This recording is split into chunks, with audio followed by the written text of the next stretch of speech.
Good afternoon. How are y'all doing today? Good. Obviously, we're excited about coming off a good win, and we talked a lot about responding from the week before and moving forward and getting better. And I thought all 3 years we came out and did some really good things. Obviously, when you go back and look at the tape, there's a lot of things we got to get better at, and we got to continue to improve. And that's really what we set out to do is to try to get a little bit better every week.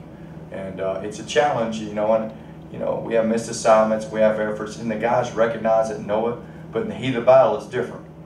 When you're playing, on a 10-play drive, an 8-play drive, and things are going on, and we got to continue to improve upon that.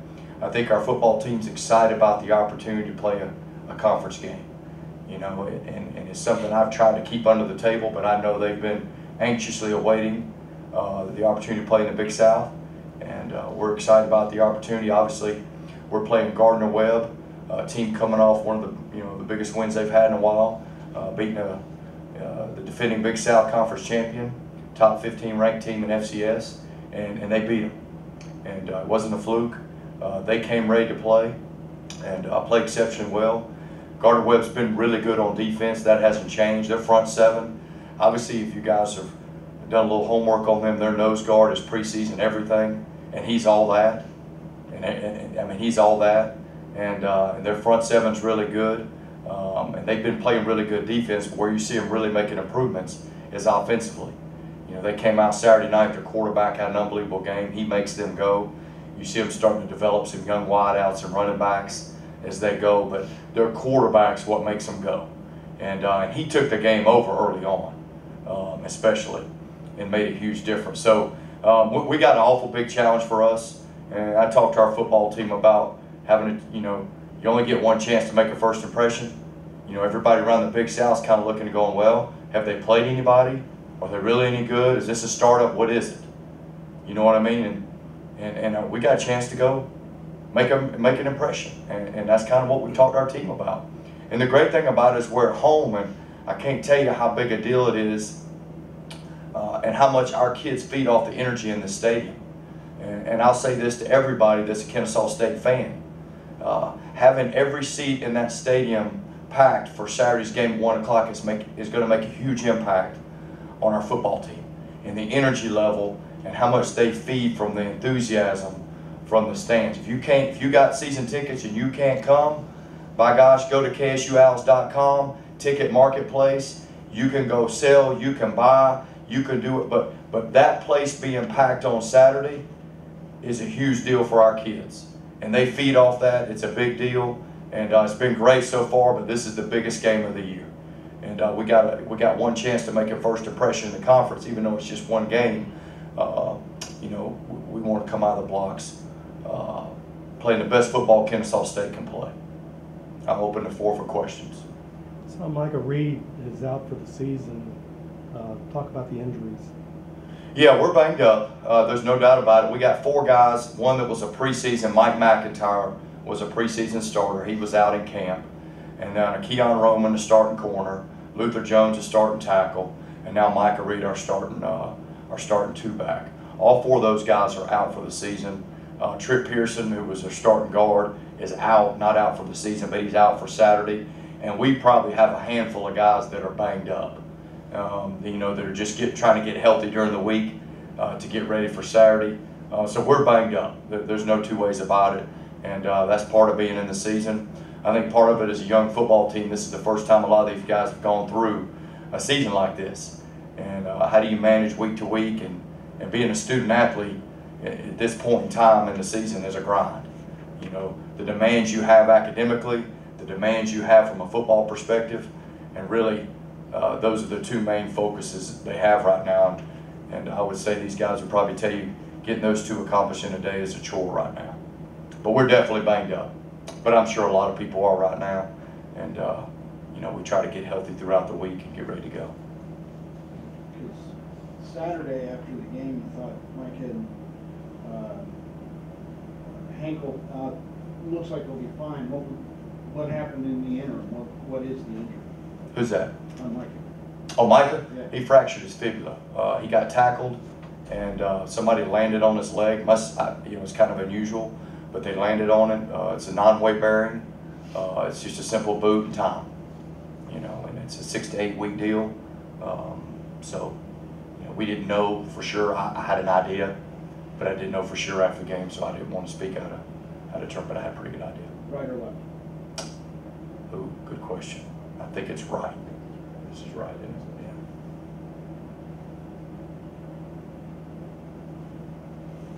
Yeah. Guys, Coach referenced it as far as being excited to play a conference game. For both of you, do you feel like there's more juice? I mean, you know, you only get to play 11 of these, and I would assume you try to get up for every game, but is there even a little bit more juice starting out now? I mean, I think definitely there's more juice that it's a conference game, but we're in our first year. I mean, every game has something like special to it. I mean, like we have our first home game, our first game ever, our first away game. Every game we come to so far, I mean, we just have, there's something to get up for and really get excited about. I mean, obviously a conference game, it's a big game for us, but right now, I mean, being a new team, we're just trying to get out there and get better every week. I'll say the same thing as Zach said, being the first conference game, but mainly also is being trying to make a point, prove ourselves against Gardner-Webb, and also making sure that they know that we're not just some slack team like coming up in this big conference.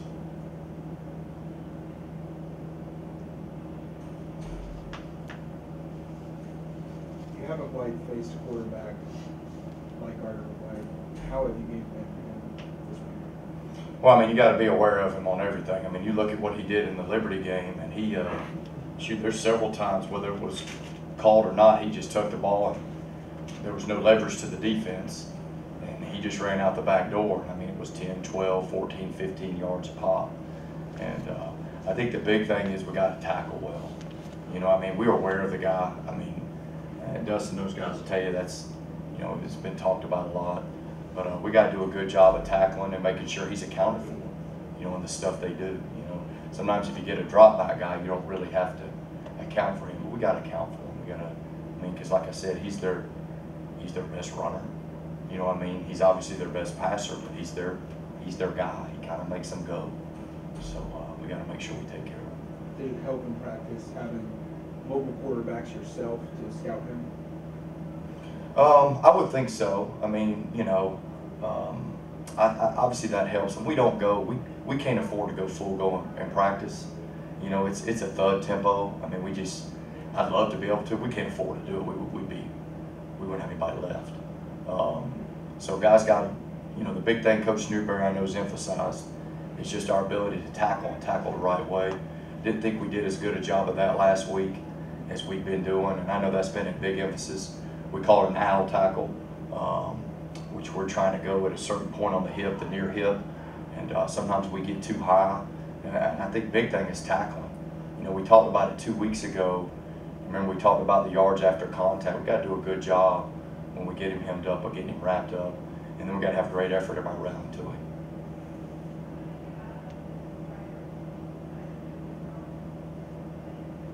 Can you look a little bit more detail on the owl tackle? I mean, you're saying a certain point, but what is the mentality? What is the reasoning behind naming it? Well, it really comes from the Seahawks. That's the way they tackle. It's really a rugby tackle.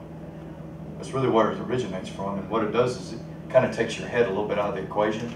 The old school tackles get your head across, head on the ball, but here we're near hip. And we're going low and we're wrapping and rolling. But it's just like rugby. If you think about a rugby tackle, you know, you watch those guys tackle rugby, it's a rugby tackle. And it's about getting on that near hip, wrapping, rolling, and it's almost like you're twisting them up when you tackle. And one thing that keeps you from doing is getting too high when you tackle. You know, you're trying to find that spot on that near hip. You know, Coach Newberry's called it an owl tackle just because that's, you know, he introduced it and the staff introduced it to our guys, and you know, he calls it an owl tackle.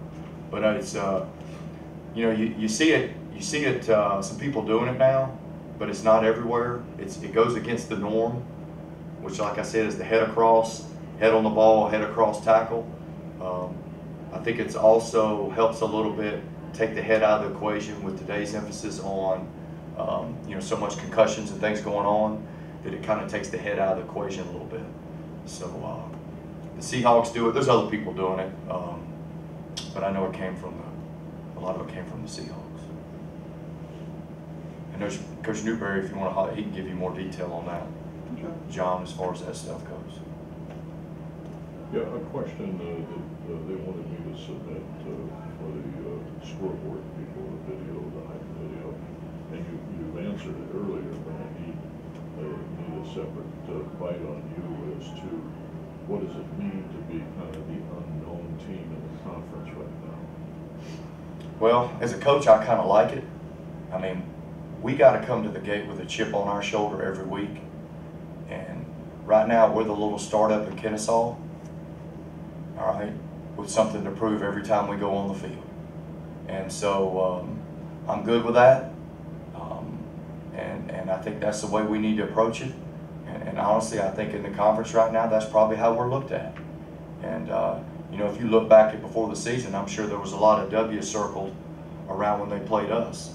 And I talked to our football team a long time ago about we want to be the team that when they point, they go, oh no, we got to play them at their place at that time.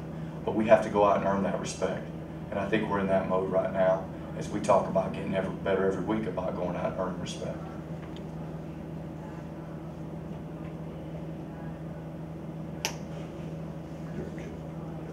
You said that when you watched the tape from last week, there's still a lot of things that we needed to clean up.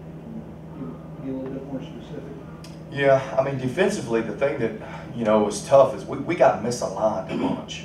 And the communication hasn't been what it needs to be. I mean, sometimes you got a 3 technique set one way, it should be set the other way.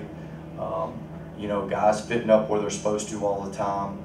And what happens is, again, you get in the heat of battle, things are going on, you know, and I think the attention to detail from our football team as a whole has got to be better. But those are some things on defense as far as alignment, assignment. Not complicated stuff, just alignment and assignment.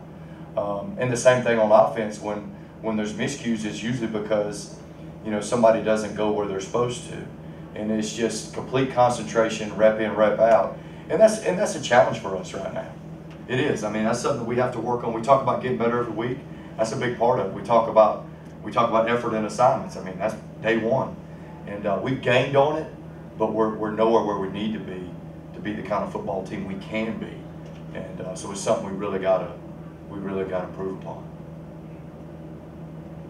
Your opinion of these two guys? Well, the great thing about these guys sitting next to me is they play with unbelievable effort, Art. You know, Dustin and Zach both, one thing you can count on when they go in the game, even if they do something wrong, they're going to play with unbelievable effort. And, you know, and I wouldn't say that just about every guy that sits next to me in a press conference, but I can tell you these two guys, it means a lot to them, and they're going to play with unbelievable effort, and they're both starters for us, and both doing a great job, and have both overcome a lot to be the starter. And they have their own stories of whether they're walking on or whether they're transferring, whether they had to beat a guy out, whatever it might be. But at the end of the day, you know what you're going to get when they're on the field. And right now, that means a lot. Zach, you guys, I don't think you've allowed a sack all season yet. And you played some pretty tough defenses in Dayton, and even Shorter, who's a really cohesive unit. How confident are you going into this game, especially against a team who has such a good passer? Those guard. I mean, you always got to go in the game being confident with Coach Chestnut and the game plan. I mean, we're prepared. We're getting prepared to be able to do the same thing we've done week in, week out with our protections and our pass schemes. We always we have certain ways to go, certain steps to do, and I think if we just keep doing what we're doing, we keep up with success.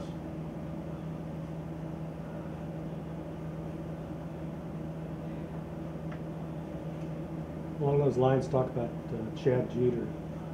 Guy seems dominating. Yeah, he's a good player. You know, he's you know, they're not front. He's their outside linebacker to the field, and he adds a bunch, becomes the fourth guy a lot of times. He can run. He's big. You know, their linebackers are all big and physical. You know, their two inside guys are big and physical. But really, when you look at their defense, they're really stout overall, but their front seven, I mean, you look at their nose, their 2-4 techniques, you know, Jeter, I mean, they're good now. I mean, they're good, and you look at every game, and you look at their stats and the score, and it's pretty evident. And their front's where it starts, and so that's going to be a challenge for us, you know, without a doubt. Obviously, each week's a challenge, but that's going to be a challenge up front. Obviously, their nose guard he's everything that everybody says he is. But what you forget is the Jeter and the guys around him that are pretty good as well, and have probably been made even better because of the attention the nose guard draws. And so they're really good on defense, and especially in the front seven. With that being said, sounds like the nose guard gets an automatic double team. How does that change the line assignments to help neutralize some of that run? Well, I mean, we have stuff built in that we do, and each week we put together a plan within our system.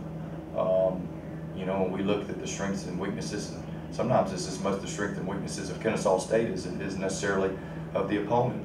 And Coach Chestnut and offensive staff will put together a plan to give us the best chance to be successful. And you know, and that'll be a myriad of different things. But obviously, we want to do what gives our kids the best chance to be successful.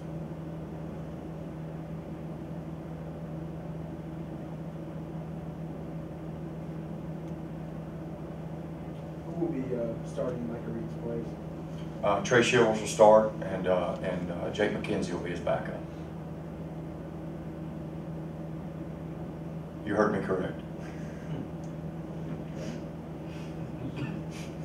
Just waiting for somebody to ask. How has that morphed into Didn't start the other day. Messed with it in the open week just to see what it was like. Jake is a tough, physical, hard-nosed, and then some. And he's a really good player who's standing on the sideline. And you caught him between the backup quarterback and a really good player. And we said when we started this, and I told our staff, we're going to do what it takes each week, not for the season, each week to give our kids the best chance to be successful. And whatever that is, that's what we're going to do. And right now, in my eyes, and our offensive staff, we're gonna go down that road. We're gonna see where it takes us. I'm excited about Trey and his opportunity. Trey's the starter for Saturday. Jake will play some. I don't know how much, but he'll play some, and we'll go from there. It's a challenge for him because he's having to do two things right now, but that's where we are. We're trying to get better today and tomorrow and Friday to beat Gardner-Webb. And that's really all we're concerned with. Whatever we can put together for this week to give us a chance, that's what we're going to do. And What was his impression? he wants to play. You could say, hey, Jake, you want to go play safety? He said, I'm in. That's just how he is.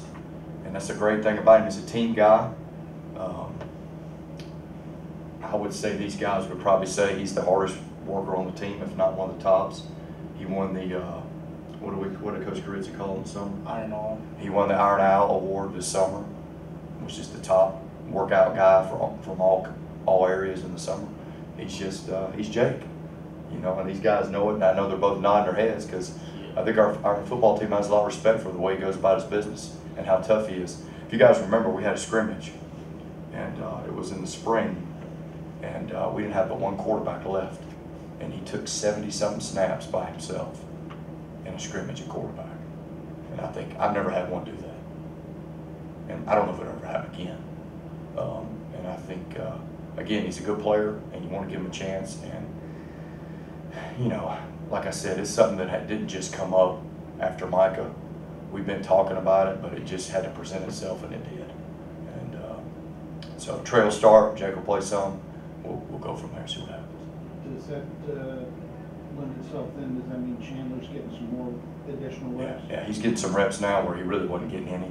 It's impossible to rep 3 quarterbacks. You just don't have enough time. You don't have enough time. But now he's getting some reps, so which has been a positive thing as well. Chandler's done a great job. He's engaged. He's probably one of the smartest guys in that meeting room when it comes to conceptually understanding what's going on. And so it's been a great opportunity for him to get some more reps. And we'll just see how this thing plays out.